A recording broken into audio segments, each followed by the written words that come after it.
Students, welcome to another video. तो आज की वीडियो है फिजिक्स पोर्शन के ऊपर जो एमडीकेट 2024 का टेस्ट हुआ है एमडीकेट का, और जो आईबीए ने लिया है उसका बायोलॉजी पोर्शन हमने पहले ही अपलोड कर दिया है जो इसी चैनल पे अपलोडेड है। और अभी जो है हमारा फिजिक्स पोर्शन है, देन आने वाली जो वीडियो होगी वो केमिस्ट्री, इंग्लिश और लॉजिकल रीजनिंग पे एक ही वीडियो बनेगी क्योंकि उसके एमसीक्यू इतने आउट नहीं हुए हैं। बायोलॉजी के सबसे ज़्यादा आउट हुए थे, फुली आउट नहीं हुए थे लेकिन ज़्यादा आउट हुए थे। और फिजिक्स के भी 2 पेजेस जस्ट आउट हुए, एक ये वाला पेज है और एक ये वाला पेज है। ठीक हो गया जी। तकरीबन 10-15 एमसीक्यू हो जाएंगे, मैंने काउंट नहीं किए, लेकिन ये 2 पेजेस है।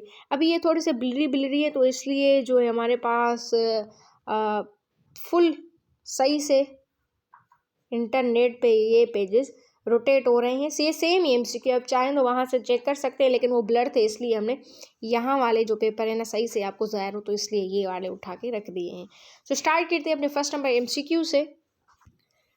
इस एमसीक्यू ना बारीकी से इसको समझना। देखें, ऑप्शन नंबर ए जो है ना यहाँ पे करेक्ट होगा। Option number A is correct. किस तरह से? देखिए, जो हमारे पास मैग्नेटिक फील्ड होती है ना वो फोर्स को एग्जर्ट करती है। ठीक है, किस पे एग्जर्ट करेगी? चार्ज पार्टिकल पे। जब आपका पार्टिकल जो है ना मूव करेगा perpendicular to the magnetic field, क्या करेगा? परपेंडिकुलर मूव करेगा। तो इसका जो करेक्ट ऑप्शन बनेगा ना वो ऑप्शन नंबर ए बनेगा, if the particle moving across the field line. अच्छा, ऑप्शन बी क्यों नहीं हो सकता? बी का भी एक पर्टिकुलर रीजन, हम रीजन देखते चले जाएंगे क्योंकि फिजिक्स है ही दुनिया रीजन्स की। ठीक है, अगर रीजन पता नहीं होगा तो आपको कंफ्यूजन होगी। अगर if the particle move along the field line, along the field line कब मूव करेगा? जब वो पैरेलल होगा। तब भाई पैरेलल होगा तो क्यू फोर्स एक्सपीरियंस होगा उसका, तो इसलिए ये ऑप्शन तो हो नहीं सकता क्योंकि अलोंग अलोंग होगा तो पैरेलल होगा, पैरेलल होगा तो उसके पास कोई भी एक्सपीरियंस नहीं होगा force. Clear? Option number C. Option number C क्यों नहीं है? क्योंकि if the particle is at rest, move नहीं कर रहा, तो वो किस तरह से अपना फोर्स एक्सपीरियंस करेगा? तो ये भी नहीं हो सकता। Option D, always experience the force, ये भी इनकरेक्ट है। क्यों? क्योंकि पार्टिकल को हमेशा मूव करने के लिए फील्ड लाइंस चाहिए होती है ताकि वो एक्सपीरियंस कर सके फोर्स। कॉन्सेप्ट क्लियर हो गया ना? अक्रॉस होगा, शफलिंग समझे वर्ड्स की, अक्रॉस, अलोंग। तो इसलिए जो फिजिक्स का पोर्शन आया हुआ है थोड़ा सा ट्रिकी आया हुआ है। उसके बाद when the magnetic field in the area vector are perpendicular then magnetic flux will be. अच्छा देखिए, यहाँ पे बोल रहा है when the magnetic field in area vector are perpendicular. अगर हम इनकी इक्वेशन लिखें तो मैग्नेटिक फ्लक्स जो होता है ना इज इक्वल होता है बी डॉट ए। ठीक हो गया जी। So magnetic field and area vector are perpendicular, so dot product B और ए का क्या हो जाएगा? 0 हो जाएगा। 0 हो गया तो मैग्नेटिक फ्लक्स भी ऑटोमेटिक क्या हो जाएगा? 0 हो जाएगा। समझ में बात आ गई? उसके बाद इनकी जो इक्वेशन होती है ना जिसको हम रिप्रेजेंट करते हैं मैग्नेटिक फ्लक्स को, magnetic flux is equal to B dot A cos theta. ठीक हो गया जी, B dot A cos theta. ठीक है, तो 0 किसके बराबर हो जाएगा? 90 के बराबर। 90 के बराबर कर दिया, सो 90 की value cos 90 is equal to 0 हो जाएगा। तो इसलिए हमारा जो करेक्ट ऑप्शन बनेगा यहाँ पे वो बनेगा ऑप्शन नंबर ए। क्या बनेगा? Option number A. ठीक हो गया जी। क्यों? When the magnetic field and area are perpendicular magnetic flux will be 0। Magnetic flux will be 0। उसके बाद न्यूमेरिकल आ गया हमारे पास। एक कॉइल है जिसके 600 टर्न से थ्रेड किया गया है magnetic flux of 6 webers. If the flux is reduce to 5 webers in 3 seconds the induce EMF in the coil will be. आपको इंड्यूस ईएमएफ का फार्मूला आना चाहिए। अच्छा, तो ये एक न्यूमेरिकल है। तो फर्स्ट हम क्या यूज़ करेंगे, थोड़ा सा हम नीचे आते हैं ताकि सॉल्यूशन सही से प्रॉपर से हो जाए। तो पहले जी स्टार्ट करते हैं हम यहाँ से, फिर अगर जगह नहीं बची तो हम नीचे जाएंगे। ठीक हो गया जी। तो अभी क्या है कि हमें फॉर्मूला यूज़ करना है फैराडे लॉ ऑफ इंडक्शन का। E is equal to -n ठीक हो गया, डी थीटा डी टी। पहले फॉर्मूला समझ गए आप? जी बिल्कुल। एन क्या है? नंबर ऑफ टर्न्स, वो कितने हैं? 600। उसके बाद ई क्या है? ईएमएफ है। उसके बाद डेल डी थीटा क्या है? वो है चेंज इन मैग्नेटिक फ्लक्स। उसके बाद डी टी क्या है? टाइम जहाँ पे फ्लक्स चेंज हो रहा है। अभी आप वैल्यूज पुट करें सादा सादा से, ठीक है, सिंपल सिंपल से हैं। नंबर ऑफ टर्न कितने हैं? 600। उसके बाद डेल्टा थीटा क्या है? डेल्टा थीटा हमारे पास किस तरह से होगा? देखिए, चेंज इन फ्लक्स पूछ रहा है ना, तो चेंज इन फ्लक्स किस तरह से होला? पहले 8 वेबर से, उसके बाद 5 वेबर से। तो चेंज पूछ रहा है ना, तो 8 को माइनस कर दें 5 पे, क्या आ जाएगा? 3। तो आप यहाँ पे 3 पुट करें। उसके बाद टाइम कितना है? 3 सेकंड। इसको अभी सॉल्व करें, ये इससे गया। उसके बाद आपके पास बच क्या गया? 600। तो इसलिए आपका यहाँ पे जो करेक्ट ऑप्शन बन जाएगा, यहाँ पे जो आपका करेक्ट ऑप्शन बन जाएगा वो ऑप्शन नंबर ए बन जाएगा। ठीक हो गया जी? आपको थोड़ा सा कॉन्सेप्ट समझ में आ गया होगा, राइटिंग पर मत जाइएगा, ठीक है। 3 को 3 से कर दे, 1 हो गया। उसके बाद 600 आपको आंसर आ जाएगा। हाँ, आप सोच रहे हैं नेगेटिव साइन नहीं है, नेगेटिव साइन आएगी क्योंकि माइनस है उसके साथ, लेकिन क्वेश्चन में नहीं दी गई है, आंसर में नहीं गई, तो इसलिए हमने इसको छोड़ दिया। उसके बाद एक जनरेटर है जो सप्लाई कर रहा है 100 voltage to the primary coil. Primary turns 150 है एंड सेकेंडरी टर्न्स 500 है। सेकेंडरी वोल्टेज बतानी है हमको। अच्छा, यहाँ पे देखें, आपके पास प्राइमरी वोल्टेज तो है जो 100 है, और प्राइमरी कॉइल में जितने टर्न्स हैं 150 है, और सेकेंडरी में भी। तो अभी फॉर्मूला पुट करते हैं हम। ये हो गया आपके पास formula, V P divide by V S. Voltage in primary is divide by voltage in secondary, number of turns in primary divide by number of turns in secondary. ठीक हो गया जी? ठीक हो गया जी। अभी अभी आपके पास क्या है कि आपके पास क्या हमको क्वेश्चन पूछ रहा है कि जो है ना सेकेंडरी वोल्टेज बताओ। तो इसको रीअरेंज करो से, यहाँ पे इसको रीअरेंज करने के लिए V is equal to P multiply by number of turn in secondary divide by number of turns in primary. इस तरह से रीअरेंज हो गया आपके पास। Then number of turn primary, sorry, voltage क्या है प्राइमरी की? वोल्टेज क्या है? 100 है प्राइमरी की वोल्टेज। उसके बाद आपके पास नंबर ऑफ टर्न सेकेंडरी में कितने थे? 500। प्राइमरी में कितने थे? 150।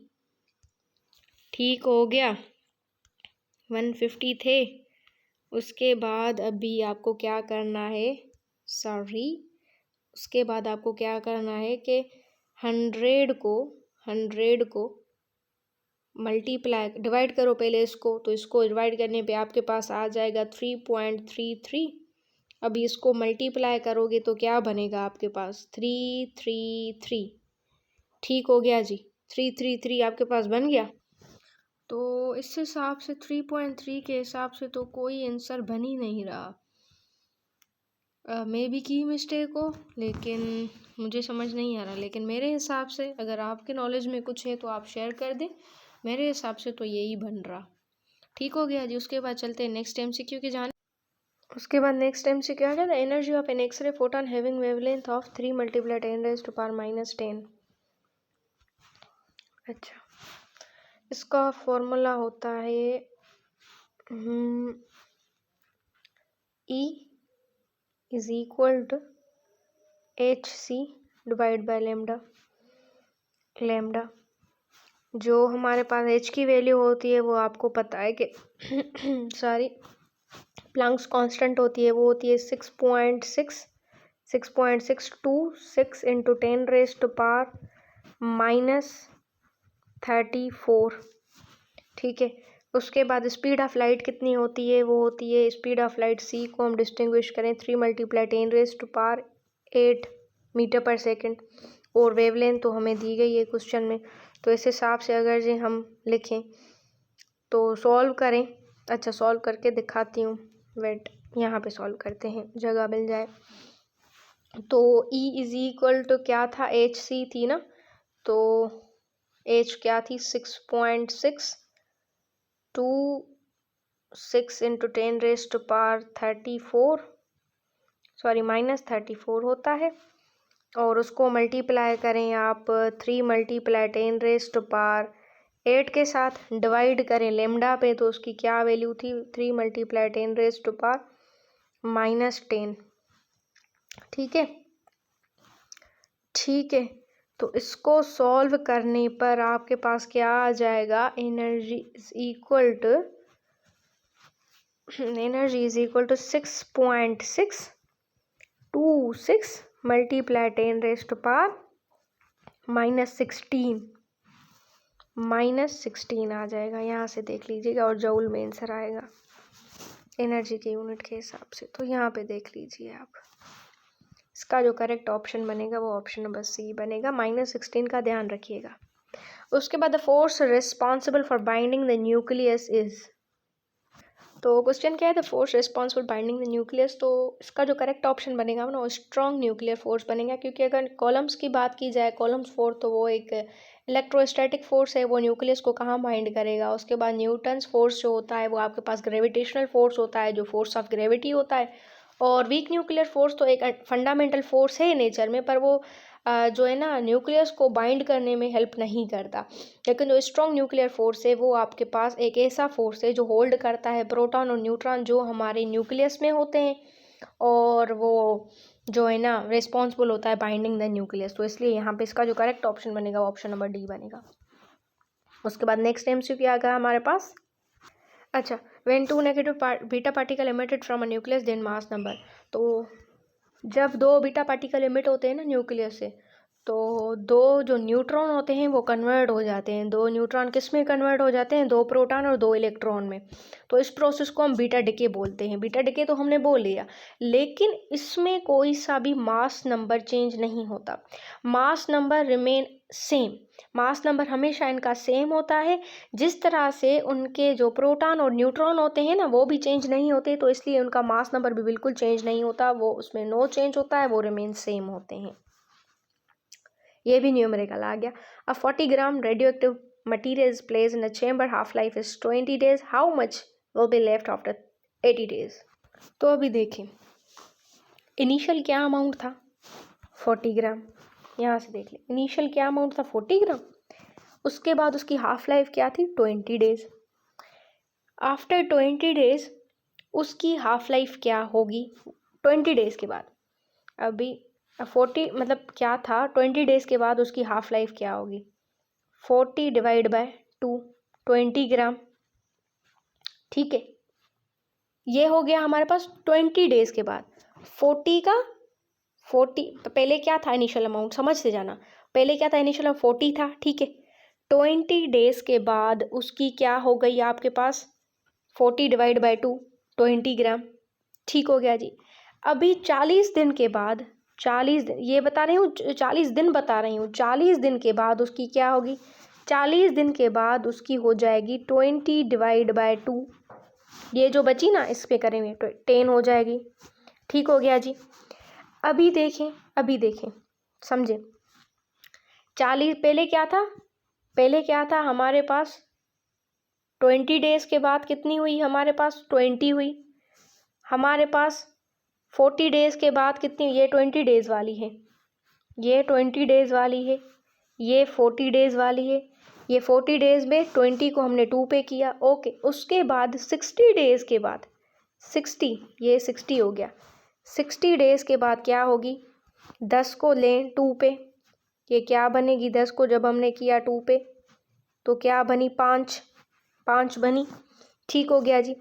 अभी देखें जब 80 days हो जाएंगे, ये पहले 20 days देखा, 40 days देखा, 60 days, अभी 80 days पे 80 पे ये 5 को यहाँ से लें, 5 को यहाँ से लें, उसके बाद 2 पे करें तो क्या हो जाएगा 2.5। तो इसका जो करेक्ट ऑप्शन बन जाएगा वो 2.5। अभी देखिए यहाँ पे मैं समझा रही हूँ, रेडियो एक्टिव मटीरियल था 40 ग्राम, इसको एक चेम्बर में प्लेस किया, हैविंग हाफ लाइफ 20 days, उसकी हाफ लाइफ थी 20 days।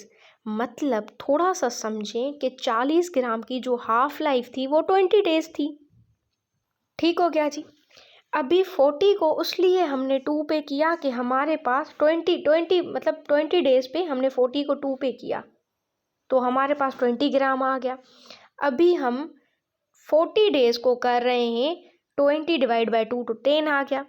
अभी 60 डेज पे हम क्या कर रहे हैं, उस 10 को जो हमारे पास 40 वाले दिन पे बचे, 10 को किया हमने 2 पे तो 5 बचा। उसके बाद 80वें दिन पे हमने 5 को डिवाइड किया 2 पे तो 2.5 बचा। बेसिकली हमें ये देखना था कि आपके पास मटेरियल कितना बच जाता है 80 दिन के पास। तो हम स्टेप बाय स्टेप करते हैं। देखिए आपने देख लिया होगा ना, इस तरह के एमसीक्यू तो आपने किए होंगे। तो इस तरह से ये करते हैं कि पहले 20 देते हैं, फिर उसके बाद उसी मटेरियल को डिके करते जाते हैं, फिर 40 डेज़ के बाद क्या होगा। बेसिकली हमें चाहिए होता है 80 डेज़ पे। ये हमने सारा रफ वर्क किया है। 80 को 5, हमें कैसे पता चलेगा कि 5 डिवाइड बाई 2 होगा, इस तरह से ही पता चलेगा ना। तो ये हमारा डी ऑप्शन करेक्ट हो जाएगा। उसके बाद which of the following electromagnet highest penetration, जो पेनिट्रेशन पावर सबसे ज़्यादा जो होता है ना, वो हमारे पास पेनिट्रेशन पावर सबसे ज़्यादा जो होता है ना, वो होता है हमारे पास गामा के पास। किसके पास होता है? गामा के पास। लेकिन आयोनाइजेशन एनर्जी की बात की जाए तो वो आयोनाइजेशन जो होती है, आयोनाइजेशन वो हमारी अल्फ़ा पे होती है, लेकिन इसका जो करेक्ट ऑप्शन होगा वो गामा होगा। ठीक हो गया। The skin cancer are caused by, skin cancer कब कास्ट होती है? वो ना अल्ट्रा वायलेट रेडिएशन के हिसाब से हमारे पास जो होती है ना, वो काज होती है। उसके डिफरेंट डिफरेंट रीजंस होते हैं, फिर पर्सपेक्टिव होते हैं कि क्यों काज होती है, उसको हम नहीं मानते इतना। आगे चलते हैं हम अपने नेक्स्ट एमसीक्यू पे। The speed of light in a vacuum is the same for all observation regards the relative motion of the source of light. It is important postulate of, ये तो सिंपल सादी सी बात है कि ये postulate किसने दिया था, ये तो सिंपल डेफिनेशन है, आगे ना बढ़े। ठीक है, इसकी एक्सप्लेनेशन में आगे नहीं बढ़ते तो इसका सी ऑप्शन करेक्ट है। The process of converting alternating current waveform into direct waveform, इसको क्या बोलते हैं हम? ये भी बिल्कुल सादा सा है, तो इसको हम बिल्कुल इसको हम रेक्टिफिकेशन बोलते हैं। सिंपल से भी क्वेश्चन आए हुए हैं, ऐसा नहीं कि ज़्यादा मुश्किल है। ये थोड़ा सा था। Consider 3 points A, B, C in the figure. If the resultant force of charge A due to the charge B in charge C is 0.024, the direction of resultant force will be, direction क्या होगा resultant force का? अभी यहाँ पे देखें,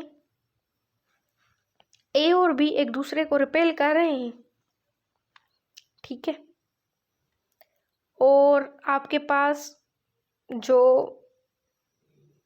charge सी है उसको attract कर रहे हैं, ठीक है। तो इस हिसाब से इसका जो करेक्ट ऑप्शन बन जाएगा वो ऑप्शन नंबर सी बन जाएगा। ठीक हो गया जी, डायरेक्शन इसकी इस तरह से ही होगी। चलते हैं नेक्स्ट एमसीक्यू की जाने। The EMF induced in a close circuit directly proportional to rate of change of magnetic flux passing through the circuit refers to, ये भी सिंपल है, तो इसका जो करेक्ट ऑप्शन बन जाएगा Faraday law of electromagnetic induction. Next, a javelin is thrown by the archer. The beam is projection of 45 degree with the initial velocity of 300. The range of javelin will be considered g is equal to 10 raised to power 10 metre पर second square. अच्छा जी, तो इसका formula put कर देते हैं हम। Range किसके बराबर होता है? V I square sine theta 2 divide by G. तो अभी आप देखें, इसका 30 स्क्वायर कर दें, 30 स्क्वायर, और उसके बाद जो 90 है ना, 45 मल्टीप्लाई करेंगे 2 के साथ तो 90 बन जाएगा ना। 90 साइन बराबर किसके होता है? 1 के, तो 1 ही लिख दिया मैंने यहाँ पे, और जी की वैल्यू थी यहाँ पे 10, तो क्या हो जाएगा यहाँ पे 900 हो जाएगा ना। 30 का स्क्वायर डिवाइड बाय 10 कर दें, 0 0 से गया, 90 बच गया, तो 90 हमारा करेक्ट बन जाएगा। सही है, समझ गए होंगे, आई होप सो, आपको इजी था बिल्कुल। सो बी ऑप्शन करेक्ट हो गया यहाँ पे। Next, if a pendulum completes 1 cycle in half second it's frequency will be, simple है ये भी। यह तो बिल्कुल सिंपल सा है कि फ्रीक्वेंसी जो होती है वो किसके इक्वल होती है? 1 डिवाइड बाय टाइम। तो हमारे पास 1 को डिवाइड कर दें 0.5 पे तो क्या आ जाएगा 2 आ जाएगा, तो इसलिए यहाँ पे भी ऑप्शन करेक्ट। उसके बाद the SI unit of charge, charge का एसआई यूनिट क्या होता है, वो होता है कॉलम। ठीक हो गया जी। तो ये थी हमारी आज की वीडियो, यही एमसीक्यू मिले थे मुझे। अगर आपको न्यू एमसीक्यू मिले हैं तो आप मुझे इंस्टा पे डीएम भी कर सकते हैं, मैं वहाँ से देखकर आपको आंसर कर दूँगी। ठीक हो गया जी। तो ये थी हमारी आज की video. If you like this video please like share and subscribe this channel और stay tune for chemistry, logical reasoning और इंग्लिश पोर्शन। हम वो भी एक जल्दी सी वीडियो बनाएंगे, कल तक ही वो वीडियो आ जाएगी। Stay tune for next videos. तब तक के लिए थैंक यू फॉर वॉचिंग।